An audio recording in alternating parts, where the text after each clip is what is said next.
Romanos 1, 24, 29 diz assim: por isso também Deus os entregou às concupiscências de seus corações, à imundícia, para desonrarem seus corpos entre si, estando cheios de toda iniquidade, fornicação, malícia, avareza, maldade, cheios de inveja, homicídio, contenda, engano, malignidade, sendo murmuradores, difamadores, aborrecedores de Deus, injuriadores.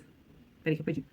Soberbos, presunçosos, inventores de males, desobedientes aos pais e às mães, nécios, infiéis, nos contratos sem afeições, infiéis nos contratos sem afeição natural, irreconciliáveis, sem misericórdia, os quais, conhecendo o juízo de Deus, que são dignos de morte os que tais coisas praticam, não somente as fazem, mas também se agradam dos que as também fazem. Gente, olha aqui. Você tá vendo como é importante a leitura da Bíblia? Por quê? Olha só. Aqui a gente consegue ver que a quantidade de coisas que não agradam a Deus, a quantidade de coisas que englobam o pecado. Olha só, quanta coisa, gente. Aquela conversa cheia de malícia, né? A avareza já, né? A gente já sabia, a maldade, a inveja, homicídio, contenda, ficar fazendo briguinha, né? Olha isso, né? Enganar as pessoas, a maldade do nosso pensamento, reclamações. Você reclamou já hoje? Ou você agradeceu, né? Difamadores, pessoas que inventam mentiras sobre os outros, aborrecedores de Deus. Fazendo tudo isso a gente já tá aborrecendo a Deus, né? Injuriadores, aquelas pessoas presunçosas. A palavra de Deus já diz, gente, que a gente não deve nem confiar no nosso próprio conhecimento, né? Olha só, inventores de males, desobediente aos pais e mães. Gente, é muita coisa, vai muito além daquilo que a gente achou que era santidade, né? Olha isso. Aí agora a gente pode ir lá para Gálatas 5. Aí você abre aí a sua Bíblia agora em Gálatas 5 e olha só essa passagem que interessante. Porque as obras da carne são manifestas, as quais são adultério, fornicação, impureza, lascívia, idolatria, feitiçaria, inimizade, contendas, ciúmes, iras, peleja, dissensões, heresias. Olha as heresias aqui, tá vendo? Invejas, homicídios, bebedice, glutonaria e coisas semelhantes a estas, acerca das quais de antemão vos declaro, como também já antes vos disse, que os que cometem tais coisas não herdarão o reino de Deus. Então, gente, olha só. Vocês conseguem ver que tudo isso que está escrito diz respeito ao nosso próximo? Diz respeito ao nosso amor ao próximo? Vocês conseguem ver? Olha, essa parte que eu pulei, que agora que eu tô vendo aqui, olha só. Idolatria, feitiçaria, inimizade, contenda. Ciúmes dentro de um relacionamento. Você sabia que ciúmes é errado? É pecado? É, meu amor. A hora que eu li ciúme, gente, aqui, o meu relacionamento virou uma chavinha assim, ó. Eu e meu esposo. Dá pra acreditar nisso? Eu nem sabia que essa palavra ciúmes existia na Bíblia. Olha isso. Iras. Iras. Pelejas. Muita coisa, né, gente? Meu Deus, a palavra de Deus ela é surpreendente. Quanto mais a gente lê, e olha que eu já li isso aqui. Não sei, gente, já perdi as contas de quantas vezes eu já li essa passagem bíblica nesses meus estudos. E toda vez eu fico assim, é como se eu tivesse pulado uma palavrinha toda vez que eu desse aquela lida. E olha que interessante, uma coisa que a gente precisa prestar atenção nos dias de hoje é que se você ir lá lá nos 10 mandamentos, né, lá em Êxodo 20, você vai ver que tá lá, não roubai, não roube o teu próximo, não cobice a mulher do próximo, não. E o que o mundo prega hoje pra gente? Ah, sim, pode. Seu filho pode? Ah, meu filho pode. Principalmente as crianças, né? Não pode falar não pro teu filho, você tem que falar pule somente no chão. Você não pode falar, filho, não pode pular na cama. Olha como o mundo ele vai contra a palavra de Deus. E hoje em dia tudo tem nome, né? Hoje em dia tudo virou distúrbio, como é que chama a palavra? Compulsão. Tudo tem um nome para uma doença. Agora você tem compulsão alimentar. Não, você está cometendo o pecado da glutonaria. Sim, pecado da glutonaria. Não é compulsão. A palavra de Deus diz dos bons frutos. A gente já vai ler daqui a pouco. A gente está lendo aqui, ó, as obras da carne. E a gente vai ler sobre os frutos do Espírito. Um dos frutos do Espírito é domínio próprio. Nós temos que ter domínio sobre o nosso corpo. Sobre o nosso corpo. Não é compulsão. Pode sim, não duvido que não tenha algum tipo de doença ou alguma coisa aí relacionada que possa sim. Mas a gente, primeiro de tudo, antes de colocar culpa na doença, em tudo, a gente tem que pensar, será que a gente está seguindo os mandamentos de Deus? Será que eu não estou na glutonaria? Será que eu não estou na bebidice? No alcoolismo? Não é? Olha quantas coisas. Ai, meu filho tem TDO, transtorno de não obediência, uma coisa assim agora, né? Não consegue me obedecer, ele tem transtorno. Não, você não ensinou teu filho que a gente tem que obedecer pai e mãe. Isso é um mandamento de Deus. Filho tem que obedecer pai e mãe. Tudo virou transtorno. Aquela doença, só tem transtorno que eu roubo as coisas. Filho, tá ladrão. A palavra de Deus diz para não roubar. Só que a sociedade não pode falar não. A sociedade tem que... isso é um transtorno. A gente tem que prestar muita atenção nas coisas do mundo, gente. Porque o mundo tá vindo e fazendo isso aqui, ó, com a palavra de Deus. Tá virando tudo de ponta cabeça. Então, a gente tem que prestar muita atenção. Então, vamos mergulhar, como dizem, né? Vamos sair do raso. Vamos mergulhar na palavra de Deus e vamos aqui, ó, cada palavrinha dessa, vamos estudar cada palavrinha dessa para ver aonde a gente chega, para a gente ver até onde é a nossa maldade e a gente fica culpando a medicina, a gente culpa, porque eu tenho distúrbio, culpa seu... Não, domínio próprio. Então vamos lá, olha só. Olha o que tem no ser humano, essa sua natureza humana, depravação, prostituição do seu próprio corpo. Ele usa o próprio corpo para sensualizar e não para louvar a Deus. Então, pensa agora nas redes sociais. Você vê aí moças de igreja, você vê moços de igreja sensualizando aí, né? E faz boquinha ali, mostra um corpinho aqui, uma coisa ali. Nada assim, não, mas eu não tô mostrando nada demais. Em troca de quê? Em troca de likes, de curtidas, em troca de seguidores. Mas você tá seguindo a Cristo? Você tá seguindo os mandamentos? Será que você não está prostituindo o seu próprio corpo? Até onde vai a prostituição? Gente, isso é pesado demais. Demais, porque você abre a internet, é só isso que tem. Vamos lá, o ser humano, ele tem o desejo de colocar qualquer coisa no lugar de Deus. Coloca carro, dinheiro, né? Tem inclinação para feitiçaria. E quando falamos em feitiçaria, você já pode pensar no centro de macumba, né? Já pensa no pai de santo, rituais satânicos.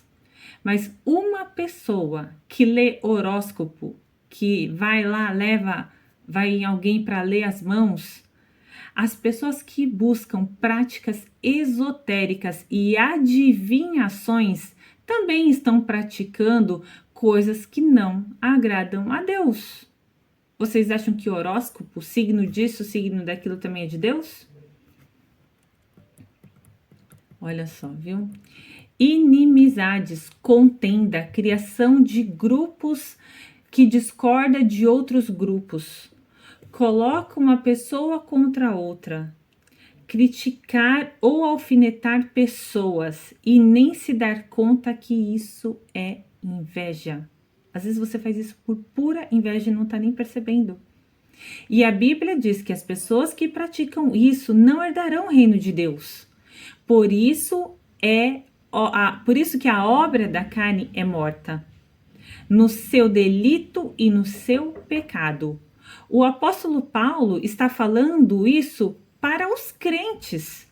Então, como cristãos, devemos exercer o direito da graça, mas a liberdade não te dá licença para você pecar. Não é porque você é uma pessoa salva que você pode pecar. E observe que tudo isso está relacionado com outras pessoas. Relacionamento interpessoal e não com Deus. Tem a ver com o nosso próximo. As pessoas que praticam essas coisas não herdarão o reino de Deus, porque isso é obra da carne. A carne é morta no seu delito e pecado.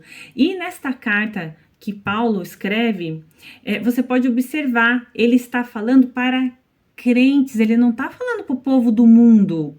Ele está alertando os crentes, porque isso já estava acontecendo naquele tempo. Ele está alertando o povo de Gálatas. Então, gente, a Bíblia, ela é escrita para aquele que crê, para aquele que tem fé em Deus. É para nós que cremos em Deus, para que a gente possa entender melhor o que Deus quer da gente. Quem está na carne produz essas situações, mas quem aceitou Cristo não é assim que deve viver. Nós somos libertos do domínio do pecado, mas temos as nossas obrigações em Cristo Jesus. Por que então agora Deus morreu na cruz, você está perdoado e você pode pecar todo dia? Então você pode pecar que é só você orar à noite que acabou, não. A gente acabou de falar. Isso aqui é mandamento de Deus. Não está falando que Jesus morreu na cruz, pronto, acabou a Bíblia. Não, tem toda uma explicação de como nós devemos nos comportar, conduzir a nossa vida guiada pelo Espírito Santo. Isso não tem nada a ver com usos e costumes de determinada religião, de determinada igreja, de determinada comunidade. Não tem nada a ver, isso aqui vai muito além disso. Entendeu? Muito além de regras, vai muito além de que adianta. Gente, a partir do momento que a gente batiza, né? Tem um Salmos, agora eu não lembro qual que é, mas que fala, Davi fala que Deus, ele sonda o nosso coração. Gente, nós devemos tomar muito cuidado com Deus sondar o nosso coração. Porque a gente acha que nossos filhos não estão vendo, que os pais não estão vendo, que marido, que esposa não está vendo, mas Deus, ele está aqui, ó, ele está sondando o nosso coração. E não pense que porque você vai pela música, estou ouvindo meu coração falar. Lá em Jeremias diz que o nosso coração é o mais enganoso de todos. Ai, se Deus desse um novo coração para mim. No livro de Jeremias. Então, a gente tem que tomar muito cuidado. Muito cuidado. Agora, vamos para o próximo aqui. Você pode abrir a sua Bíblia aí agora, no livro de Romanos 2. Vamos lá. O justo juízo de Deus. Por isso, você é indesculpável quando julga os outros, não importando quem você é, pois naquele que julga o outro, você está condenando a si mesmo, porque pratica as mesmas coisas que condena. Bem sabemos que o juízo de Deus é segundo a verdade contra os que praticam tais coisas. E você que condena os que praticam tais coisas, mas faz o mesmo que eles fazem, pensa que conseguirá se livrar do juízo de Deus? Ou será que você despreza a riqueza da bondade, da tolerância e da paciência de Deus, ignorando que a bondade de Deus é que leva você ao arrependimento? Então, aqui, voltando ao contexto histórico, aqui o apóstolo Paulo está se referindo aos judeus, quando ele fala dos gentios, né? Para trazer para os dias atuais, vamos fazer assim, ó. Você vê uma pessoa homossexual, um drogado, um estuprador, E o que você pensa? Ah, esse daí tem mesmo que ir para o inferno. Nunca me relacionaria com uma pessoa assim. Podemos ver que praticamos as mesmas coisas. Talvez não os mesmos atos, mas o pensamento é o mesmo, começando pelo julgamento. Paulo diz aos judeus: não adianta conhecer a lei e não praticar. Deus faz o juízo de acordo com a verdade da sua palavra, de acordo com a verdade de Deus, pensando no pecado contra Deus. Então não adianta você julgar se você continuar pecando contra Deus. Então assim, só que a palavra também é assim, gente, a gente não pode falar que a gente, não tô julgando, não é julgar o próximo. Jesus nos ensina que a gente não deve julgar o próximo, mas que a gente deve ter, mas a gente pode fazer um julgamento com discernimento. Porque como que você, vamos dizer, você conhece uma pessoa e você precisa entender se aquela pessoa, ela é uma pessoa correta, será que é bom eu andar com ela, né? Você entra nessa dúvida. Como é que você vai fazer? Você vai julgar, você vai olhar quais são os frutos que essa pessoa produz, quais são as obras da carne que ela tem, né? Então, a gente não pode fazer julgamentos hipócritas, a gente não pode condenar o próximo se a gente faz a mesma coisa. Então, essa é a diferença de julgar sem ter o entendimento da palavra de Deus, né? Você que condena o homem que pratica as mesmas coisas, acha que se livrará do julgamento de Deus?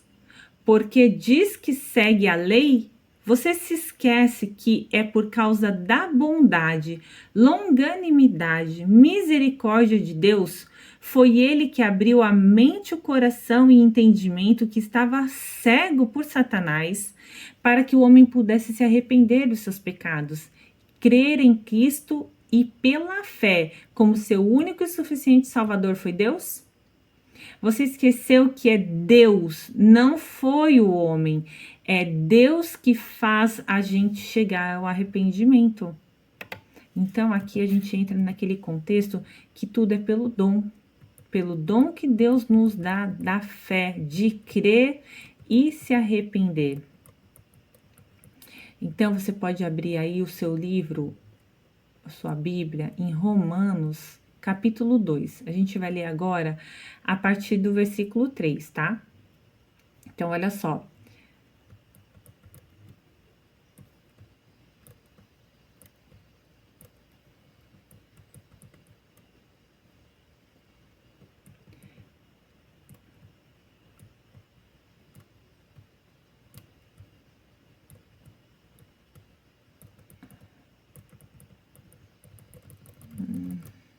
Paralisa aqui. Em Efésios 4,17, você pode abrir aí novamente. Tá escrito assim, ó. A nova natureza.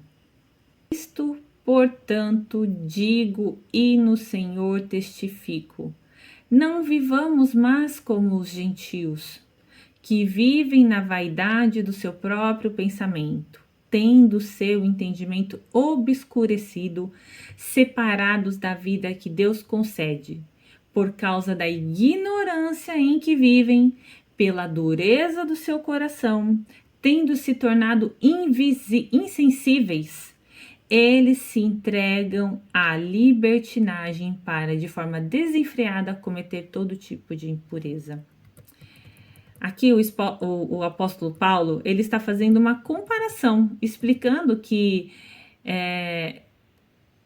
esses que creram em Cristo, eles não podem mais andar na vaidade dos seus próprios pensamentos.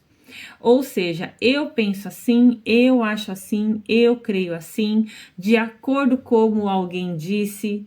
A ideia não é viver sobre a conduta humana, duro no entendimento e totalmente alheio ao que Jesus ensinou, porque eles estão na ignorância, insensíveis e cometendo todo tipo de pecado e rebeldia.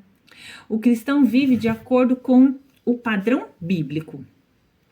E olha só que interessante, tendo seu entendimento obscurecido, separado da vida que Deus concede, por causa da ignorância em que vivem, pela dureza do seu coração. Imagina a vida que Deus tem para te dar, a vida que Deus concede.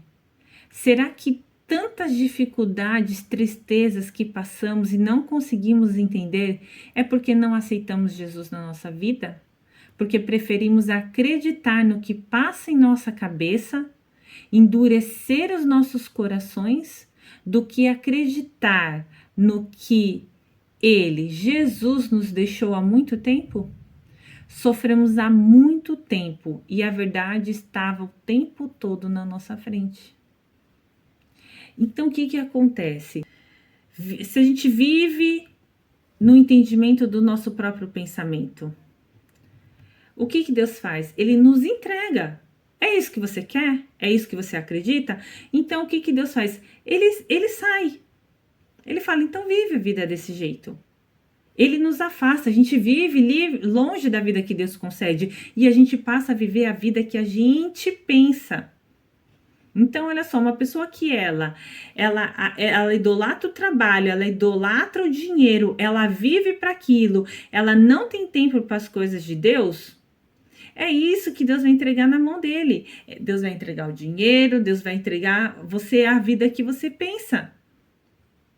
Só que no dia que vira dificuldade, você está afastado da vida que Deus concede, você está afastado das coisas de Deus.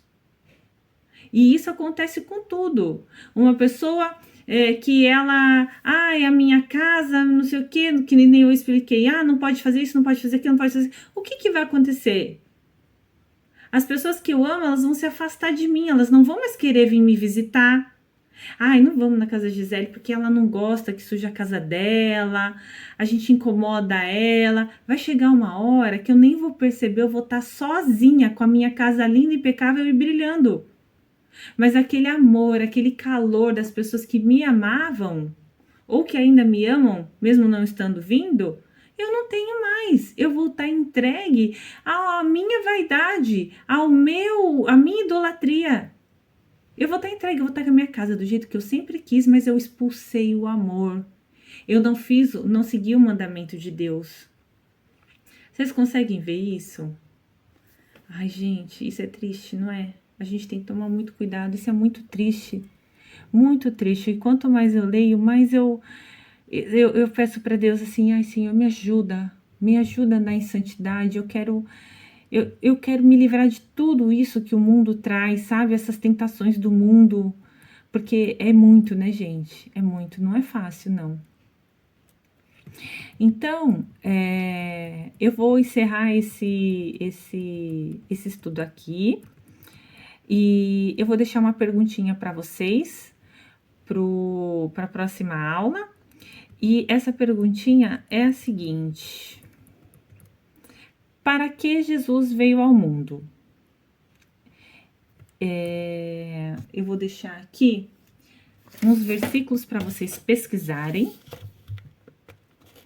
E na próxima aula, a gente vai discutir sobre isso. Eu vou falar um pouquinho sobre isso. Então, você vai ler o livro de Lucas, capítulo 19. Você pode ler o livro de Lucas, capítulo 5, Pedro 2 e 1 Pedro 3. 1 Pedro 2 e 1 Pedro 3. Tá bom? Deixa eu ver o que mais. Bom, eu acho que é isso por enquanto. Então, gente, vamos encerrar esse vídeo aqui, essa aula aqui. Pensa em tudo que a gente falou. Todos esses versículos que eu dei uma explanada aqui com vocês, peguem lá o livro de Efésios. É um livro também que ensina muito sobre salvação. Gente, é muito lindo o livro de Efésios. Leiam ele também, Efésios, Romanos e Gálatas, que foi os 3 livros que a gente deu uma leve abordada aqui. Vocês vão... A leitura desses 3 livros, ela traz uma clareza para nossa mente maravilhosa. Então, fiquem com Deus e até a nossa próxima aula.